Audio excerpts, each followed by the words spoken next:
Hello everyone, आज हम लोग डिस्कस करने जा रहे हैं हाई परफॉर्मेंस कंप्यूटिंग का एक ऐसा टॉपिक जो कि बहुत इंपॉर्टेंट हो जाता है हमारे प्रैक्टिकल पर्पसेस के लिए। अगर हमें हाई परफॉर्मेंस कंप्यूटिंग को एक्चुअली में इम्प्लीमेंट करना है तो हमें किन किन चीज़ों के बारे में पता होना चाहिए, क्या क्या ऐसी टेक्नोलॉजीज़ हैं जिनके बारे में हमें पता होना चाहिए, कौन कौन से ऐसे प्लेटफॉर्म्स हैं जिनका हमें यूज़ करना चाहिए। आज हम उन चीज़ों के बारे में बात करना चाहते हैं। तो सबसे पहले हम लोग थोड़ा सा बेस अपना क्लियर कर लेते हैं कि अगर अभी तक आपका बेस नहीं बना हो तो एक बार बेस क्लियर करके हम ये पता लगा लेते हैं कि पैरेलल कंप्यूटिंग यूज़ क्यों करते हैं, पैरेलल प्रोग्रामिंग क्या होती है, क्या उसकी हिस्ट्री रही है और आगे क्या इंप्रूवमेंट उसमें आने वाले हैं, ताकि अगर जैसे हम उन प्लेटफॉर्म्स को यूज़ करें जो एक्चुअली में हमारे लिए फ्यूचर में एप्लीकेबल होंगे और जिनसे हमें एक्चुअली में बेनिफिट मिल सकता है। तो पैरेलल प्रोग्रामिंग जो होती है, it is a simultaneous execution of multiple competitions. तो सीरियल प्रोग्रामिंग क्या होता था? सीरियल प्रोग्रामिंग में लेट्स से हमने एक प्रोग्राम लिख रखा है, वो एक के बाद एक एग्जीक्यूट होगा। बट पैरेलल प्रोग्रामिंग में हमने क्या होता है कि अगर मल्टीपल हमारे पास में इंस्ट्रक्शंस है तो वो एक के बाद एक एग्जीक्यूट नहीं होंगे, वो पैरेलली एग्जीक्यूट हो जाएंगे। अब इसमें सबसे पहली चीज़ तो ये आ जाती है कि अगर दूसरा इंस्ट्रक्शन पुराने वाले इंस्ट्रक्शन पे डिपेंडेंट है तो क्या वो पैरेलली किया जा सकता है। तो इसी चीज़ को सॉल्व करने के लिए हम लोग ने एक पैरेलल एल्गोरिथम्स डिज़ाइन करे, ऐसे एल्गोरिथम्स जो एक दूसरे पे डिपेंडेंट ना हो। तो लेट्स से हमारे पास में एक सेट ऑफ डेटा है, ये हमारे पास में डेटा है, हमारे पास में लेट्स से एक इंस्ट्रक्शन सिंगल है, वो हमें पूरे डेटा पे अप्लाई करना है। लेट्स से हमारे पास में ये लिस्ट है, इस पूरी लिस्ट के हर एक एलिमेंट पे मुझे ये चेक करना है कि ये एलिमेंट किसी पर्टिकुलर लेट्स से 5 से बड़ा है या नहीं है। तो कि अगर मैं एक एक करके इस पूरी लिस्ट को इटरेट करूंगा तो मेरे को बहुत ज़्यादा टाइम लग जाएगा। अब वहीं पे अगर मेरे पास सिर्फ एक मेरे पास में जो फंक्शन है, लेट्स से मेरे पास फंक्शन है एक जो इनपुट लेता है नंबर को और रिटर्न करता है एक वैल्यू ये बताने की n इज ग्रेटर देन 5। तो लेट्स से अगर वो ग्रेटर देन 5 होगा तो ट्रू रिटर्न करेगा, नहीं होगा तो फॉल्स रिटर्न करेगा। तो अगर हम लोग सेम इस लिस्ट को देखें, हम लोग अब इस लिस्ट के हर एलिमेंट पे अगर हम लोग इसको पैरेलल में भेज दें, मतलब ये अलग प्रोसेसर में काम कर रही है, अलग पे, अलग पे, अलग पे, तो ऐसे कर करके हम इन सब को एक ही इटरेशन में सारे एलिमेंट्स को चेक करके सारी वैल्यूज निकाल सकते हैं। अदरवाइज हमें एक एक करके देखना पड़ता है, क्या 3 5 से बड़ा है, क्या 3 ये वाला 5 से बड़ा है, क्या ये वाला 5 से बड़ा है, क्या ये 5 से बड़ा है, क्या ये 5 से बड़ा है। तो ऐसे में हमें बहुत दिक्कत आ सकती थी। तो ऐसे में टाइम बहुत लग जाता, और जिस स्पीड से ह्यूमन टेक्नोलॉजी एडवांस कर रही है इस टाइम पे, हम चाहते हैं कि हम जल्द से जल्द चीज़ अचीव करें। कोई भी चीज़ हमें कोई भी एल्गोरिथम हमारे पास में ऐसा है जो O of n square time complexity ले रहा है, हम चाहते हैं कि O of n time complexity ले। अब भले ही वो पॉसिबिलिटी नहीं है एल्गोरिथम के हिसाब से, बट अगर हम उस सेम एल्गोरिथम को पैरेलली परफॉर्म करते हैं तो क्या पता वो एक जो n है वो कम हो जाए, या n क्यूब से वो n 2 पॉइंट समथिंग बन जाए, तो वो भी हमारे लिए बहुत इंपॉर्टेंट हो जाता है। अब हम बात करते हैं कि थोड़ी सी इसकी हिस्ट्री क्या रही है। जो पैरेलल प्रोग्रामिंग का कॉन्सेप्ट जो था वो 1950s में स्टार्ट हुआ था। तो आज से मान लें हम लोग 70 साल पहले मोटा मोटा जो स्टार्ट होने के बाद में इसमें मेजर एडवांसेस जो आए वो 60s और 70s के दशक में आए। और 60s और 70s के दशक में इस वजह से आए क्योंकि उस टाइम पर सुपर कंप्यूटर जैसी एक चीज़ बनाना स्टार्ट हो गई थी। लेकिन सबसे मेजर ब्रेक थ्रू जो आया वो आया 1981 में, जब कैलटेक कॉन्करेंट कंप्यूटेशन का जो एक प्रोजेक्ट कैलटेक इंस्टीट्यूट ने बना रखा था। तो उन्होंने क्या किया, उन्होंने 64 इंटेल के उस टाइम पे one of the best processors Intel 8086 और इंटेल 8087 प्रोसेसर्स को 64 ऐसे प्रोसेसर्स को उन्होंने कंबाइन किया और एक सुपर कंप्यूटर बनाया for research purposes of the university. और उस सुपर कंप्यूटर को बनाते टाइम उनको एक बहुत इंपॉर्टेंट चीज़ पता चली कि मेन स्ट्रीम माइक्रो प्रोसेसर जो उस टाइम तक बहुत ज़्यादा पॉपुलराइज हो चुके थे, they are capable of very high performance, और वो बहुत पैरेलली अपने आप में काम कर सकते हैं। तो उन्हीं को ये टर्म दिया गया MPPs, जो कि होता है मैसिवली पैरेलल प्रोसेसर्स। अब इसी का ही नया वर्जन जो आज के टाइम पे हम लोग यूज़ करते हैं वो हो जाता है हमारे क्लस्टर्स, जो कि बहुत ज़्यादा कॉमन हो रखे हैं आजकल कि कहीं पे भी रेडिली अवेलेबल होते हैं। अगर मेरे पास ही कंप्यूटर है, आपके पास ही कंप्यूटर है, आपके दोस्त के पास ही कंप्यूटर है, हम तीनों की रिसोर्सेज को कंबाइन करके एक एज ए सिंगल कंप्यूटर हम यूज़ कर सकते हैं, तीनों में टास्क पैरेलली हम लोग परफॉर्म कर सकते हैं। तो these all are under concept of clusters. अच्छा, ये सब भी जो है मॉडर्न डे में जो हम लोग मल्टीपल प्रोसेसर्स को यूज़ करने की जगह हम एक नई कॉन्सेप्ट पे आते हैं, वो हो जाता है हमारा मल्टी कोर प्रोसेसर्स। मतलब प्रोसेसर एक है लेकिन उसके अंदर हमने कोर्स अलग अलग डिवाइड कर दिया है। तो एक प्रोसेसर के अंदर 4 कोर्स हो जाएंगे। सबसे पहले डुअल कोर आया था, फिर क्वाड कोर, फिर ऑक्टा कोर, अब ऐसे ऐसे करके कोर्स बढ़े जा रहे हैं हमारे प्रोसेसर्स में। और this is kind of also similar जो मूर्स का लॉ हमने पढ़ा था, मूरे का, कि हर 2 साल पे नंबर ऑफ ट्रांजिस्टर्स और इन सेमीकंडक्टर विल डबल। तो उसके साथ भी मल्टी कोर प्रोसेसर्स में जो हमारा ट्रेंड है वो हमारा वैलिडेट करता है। तो अब हम लोग बात करते हैं कि सर कौन कौन से ऐसे प्लेटफॉर्म्स होते हैं जिनका हम लोग यूज कर सकते हैं फॉर पैरेलल कम्युनिकेशंस।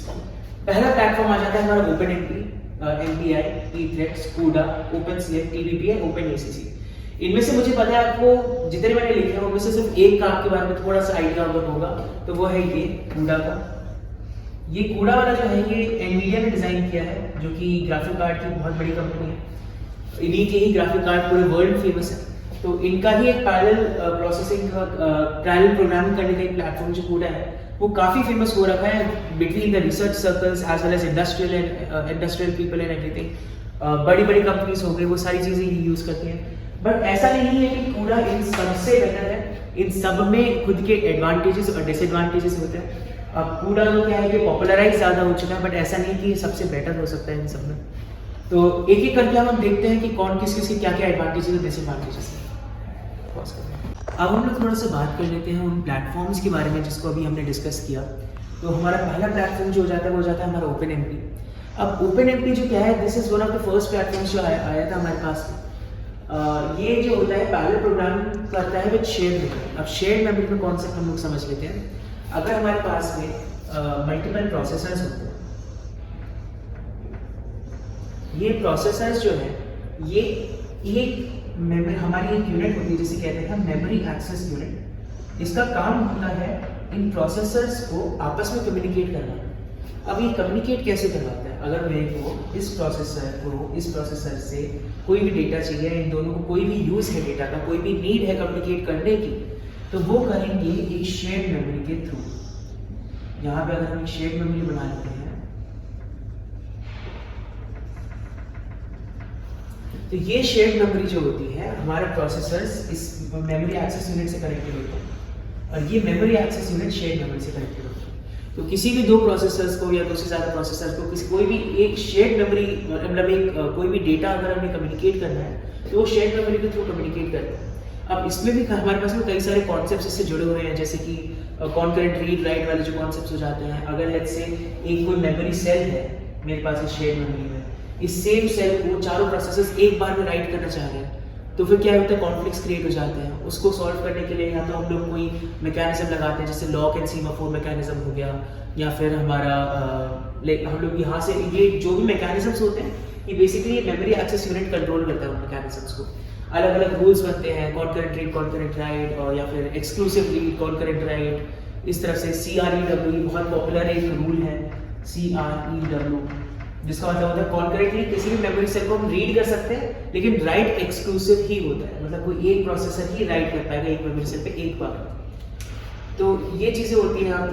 इसी शेयर्ड मेमोरी के कॉन्सेप्ट में हमारा फिर वो आ जाता है, रेस कंडीशंस वगैरह आ जाती हैं, जहाँ पे मल्टीपल प्रोसेसर जो होते हैं वो सेम मेमोरी एक्सेस कर रहे होते हैं। इन सबको भी सॉल्व हम लोग कर सकते हैं।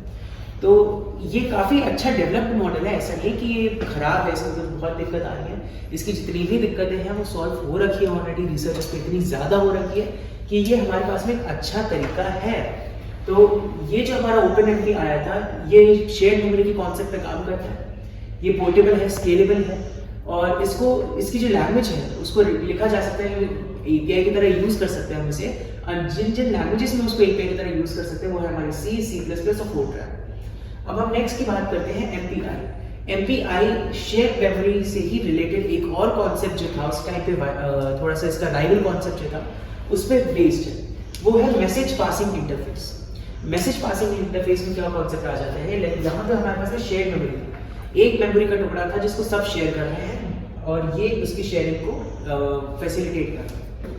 तो लेट्स से अब हमारे पास में अगर मैसेज पासिंग मॉडल आता है तो हमारे पास में शेयर्ड मेमोरी का पूरा कॉन्सेप्ट खत्म हो जाता है। हमारे पास में हर प्रोसेसर को इंडिविजुअली मेमोरी असाइन होती है। हर प्रोसेसर के पास में जैसे एक ही प्रोसेसर है, इसके पास में छोटी सी एक मेमोरी खुद की असाइन होगी। ये प्रोसेसर है, इसके पास में छोटी सी मेमोरी असाइन होगी। ये इसके पास में थोड़ी सी मेमोरी असाइन है, थोड़ी सी मेमोरी असाइन है। प्रोसेसर्स के अंदर ही ये मेमोरी असाइंड होती है। तो अगर हम देखें तो अब इनको कम्युनिकेट कैसे करना चाहिए, इनको कम्युनिकेट कराने के लिए आपस में एक नेटवर्क चैनल्स होते हैं। जैसे वहाँ पे मेमोरी एक्सेस यूनिट थी, ऐसे ही मान लेते हैं यहाँ पे भी एक नेटवर्क चैनल होता है। तो अब इसमें वो कॉन्सेप्ट हट जाता है कि कोई एक ही मेमोरी यूनिट है जहाँ पे सब लोग राइट कर रहे हैं, सब लोग रीड कर रहे हैं। इसके पास में अलग मेमोरी है, इसकी अलग मेमोरी, इसकी अलग मेमोरी, इसकी अलग मेमोरी। अगर इन्हें कम्युनिकेट करना होगा आपस में तो ये मैसेज भेजेंगे। लेट्स से अगर प्रोसेसर 1 को प्रोसेसर 2 से कम्युनिकेट करना है तो फर्स्ट प्रोसेसर मैसेज भेजेगा, यहाँ ये कम्युनिकेशन चैनल पे जाएगा और कम्युनिकेशन चैनल से प्रोसेसर नंबर 2 के पास पहुँच जाएगा ये जो मैसेज होता है। तो इसमें हाँ थोड़ा सा एरर प्रोन कम होता है ये तरीका। तो इसमें हम लोग ये वाला तरीका आया हमारे पास में, MPI हमारे पास में आया। It defines syntax and semantics of parallel program by using message passing technique, जो अभी हमने डिस्कस करी। और ये MPIWG ने डेवलप किया था, जो उस टाइम पे काफ़ी पॉपुलर थी पैरेलल कंप्यूटिंग के मामले में। जो नेक्स्ट हम लोग देखते हैं वो हो जाता है हमारा pthreads। pthreads क्या करता है, pthreads एक नए टेक्निक पे और भी आता है जो कि होता है हमारा थ्रेडिंग सिस्टम। थ्रेडिंग से क्या होता है, अभी तक हम लोग ने डिस्कस कर लिया शेयर्ड मेमोरी के प्रोसेसर्स के बारे में, हमने डिस्कस कर लिया मैसेज पासिंग के प्रोसेसर्स के बारे में। एक नया कॉन्सेप्ट हो जाता है थ्रेडिंग के बारे में।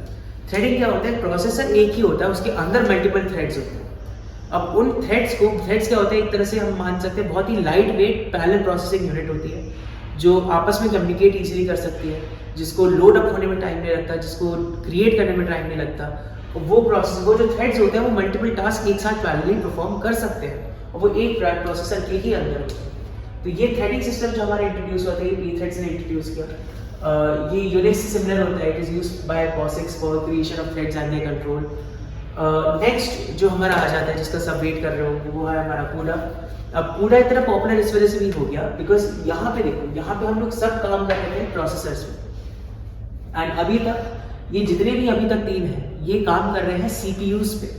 किस तरह से CPUs का यूज करके हम लोग पैरेलल प्रोग्राम को अचीव करें। भले ही हम लोग इसमें मल्टीपल कोड्स ऐड कर रहे हो, उसमें थ्रेड्स ऐड कर रहे हो, क्या पता हम लोग शेयर्ड मेमोरी मॉडल यूज कर रहे हैं, मैसेज पासिंग यूज कर रहे हैं उसमें। तो इन सब ये सारे मोस्टली फोकस थे CPUs पे। CUDA आता है NVIDIA बिकॉज जो कि ग्राफिक कार्ड की ही कंपनी है, उन्होंने इंट्रोड्यूस किया CUDA को। उन्होंने कहा कि जो हमारे ग्राफिक कार्ड्स हैं उसमें बहुत सारे पैरेलल प्रोसेसिंग यूनिट्स हैं, क्या हम उन ग्राफिक कार्ड का यूज करके पैरेलल प्रोग्रामिंग अचीव कर सकते हैं?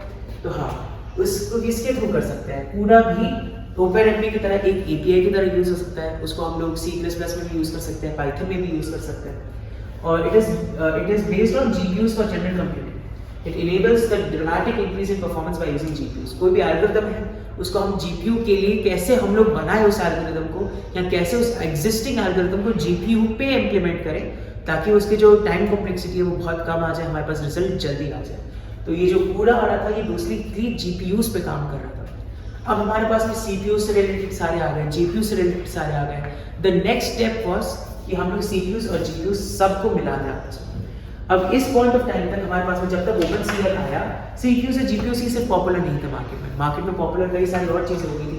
DSPs जो कि सिग्नल प्रोसेसर्स हो जाते हैं, FGPAs जो कि फास्ट समथिंग एरेस हो जाते हैं। मतलब ये ऐसी नई टेक्नोलॉजीज थी जो कि मार्केट में अभी आई थी, लेकिन they were gaining a lot of traction. तो हमने OpenCL आया, OpenCL ने क्या किया कि आप इन सारी चीज़ों को अगर हम एक साथ भी यूज़ करें तो लेट्स से OpenCL जो होता है is the framework for writing programs across heterogeneous platforms. तो हेटेरोजेनियस प्लेटफॉर्म्स ही ये होते हैं, वो प्लेटफॉर्म्स जो एक से ज़्यादा टाइप ऑफ हार्डवेयर को यूज़ करते हैं। तो अगर मैं CPU और GPU साथ में यूज़ करता हूँ, उसके साथ मैं लेट्स से मैं हार्डवेयर को एक्सेलरेटर यूज़ कर रहा हूँ, मैं FGPAs यूज़ कर रहा हूँ, मैं DSPs यूज़ कर रहा हूँ, तो इन सब को, इन सारे डिफरेंट हार्डवेयर्स को हम कैसे साथ में यूज़ करें ताकि हमारे प्रोग्राम की स्पीड जो है वो फास्ट हो जाए। तो जहाँ पे CUDA जो है वो सिर्फ GPUs पे काम कर रहा था, OpenCL एक नई अप्रोच लेके आया कि जो serial part of the program है वो हम लोग CPU पे कैसे उसे इम्प्लीमेंट करें, बचा हुआ प्रोग्राम हम लोग कैसे डिवाइड करें between GPUs and DSPs and FGPAs। तो ये काफ़ी यूनिक चीज़ है, इसको पूरी तरह से आज भी इस पर रिसर्च चल रही है, आज भी इम्प्लीमेंटेशन में नहीं है उतना इंडस्ट्री में, बट आज भी मतलब स्पेशली इसका जो DSP से FGPAs वाला पार्ट है, CPU GPU तो आज भी मोस्टली हर कंप्यूटर में मिल जाएगा। तो थोड़ा सा एल्गोरिथम्स हर किसी ने डेवलप कर लिया होता है, बट ये जो हेटेरोजेनियस प्लेटफॉर्म्स वाले हैं, these are still under research, थोड़ा इस पर काम जारी है अभी भी। ये मल्टीकोर प्लेटफॉर्म्स के लिए होते हैं, जैसे मैंने कहा मल्टीकोर तो होना ज़रूरी ही है अगर हम CPU GPUs वगैरह ले रहे हैं। Next up is the TDP। Now TVP is a template library written in C++। बहुत फास्ट होती है, तो इस वजह से मतलब हम लोग टास्क पैरेललिज्म इसमें अचीव करने के लिए एक तरह से बहुत एफिशिएंट और बहुत फास्ट ये प्लेटफॉर्म बनाया गया था। इसमें कुछ नया नहीं हो रहा है जो इन सब में नहीं है, बट ये क्या है, बिकॉज ये C++ में रहता है और इसको थोड़ा सा बनाया इस तरीके से किया था कि एग्जीक्यूशन के टाइम पे ये इन सब से थोड़ा सा फास्ट परफॉर्म हो। लेट्स से क्या होगा, मैं कूडा यूज़ कर रहा हूँ, कूडा मुझे पैरेलल प्रोसेसिंग अचीव करा देगा। कूडा की पैरेलल प्रोसेसिंग को लोड होने में इटसेल्फ कुछ टाइम ज़्यादा लग रहा है, तो उसी को ही हम लोग काउंटर करने के लिए TVPs को लेकर आए। TVPs जो C++ में लिखी है, टास्क पैरेललिज्म जो होता है उसको फैसिलिटेट करती है। अब टास्क पैरेललिज्म क्या होता है, दो तरह के पैरेललिज्म होते हैं, डेटा पैरेललिज्म और टास्क पैरेललिज्म। डेटा पैरेललिज्म में होता है एक, जैसे हमने पहले एग्जांपल डिस्कस किया था, सेम एक लिस्ट है, फिर उसमें अलग अलग हमारे पास में एलिमेंट्स हैं। अब अलग अलग एलिमेंट्स जो होगा, हमें सेम फंक्शन परफॉर्म करना है, सारे एलिमेंट्स को सेम प्रोसेसर पे डाल दो और उसके बाद में मतलब इंडिविजुअल प्रोसेसर एक एलिमेंट पे काम करेगा, हमारे पास में रिजल्ट आ जाएगा जल्दी। टास्क पैरेललिज्म क्या कहता है, टास्क पैरेललिज्म इज कि हमारे पास में लेट्स से सेम लिस्ट है, इसमें हमें मल्टीपल फंक्शंस परफॉर्म करने हैं। लेट्स से मुझे इसका एवरेज भी निकालना है, मुझे इसका मीन भी निकालना है, मीडियन निकालना है, मोड निकालना है, सब निकालना है मुझे इसका। तो मैं क्या करूँगा, सेम लिस्ट को जो जितने भी अलग अलग फंक्शंस हैं ये अलग अलग प्रोसेसर्स को असाइन कर दूंगा, तो this is known as task parallelism. तो टास्क पैरेललिज्म को फैसिलिटेट करता है, एक तरह से UI भी इसने ऑफर कर दिया काफ़ी अच्छा। The last is OpenACC। OpenACC भी जो है वो OpenCL की जैसा ही है, बस थोड़ा सा हेटेरोजेनस कंप्यूटिंग जो इसमें थोड़ी बहुत चीज़ें कमियां रह गई थी, उसको थोड़ा सा OpenACC सॉल्व करने की कोशिश कर रहे हैं आज भी। तो ये जो है OpenACC, हाँ वाइल OpenCL उतना मतलब इंडस्ट्री कोलैबोरेशन से नहीं बना था। OpenACC वो is made by PGI, Cray, NVIDIA in collaboration with CAPS। तो मतलब इंडस्ट्री जायंट्स जो हैं इस टाइम पे पैरेलल प्रोसेसिंग में, उन सब ने मिलकर OpenACC पे वो काम कर रहे हैं। तो ये थे हमारे सारे प्लेटफॉर्म्स जिसको हमने यूज़ किया था for parallel processing. I hope इस वीडियो में आपको अच्छा लगा होगा, कुछ सीखने को मिला होगा। अगर हुआ ऐसा तो do give it a like, share and subscribe to my channel. मिलते हैं अगली वीडियो में, तब तक सी यू।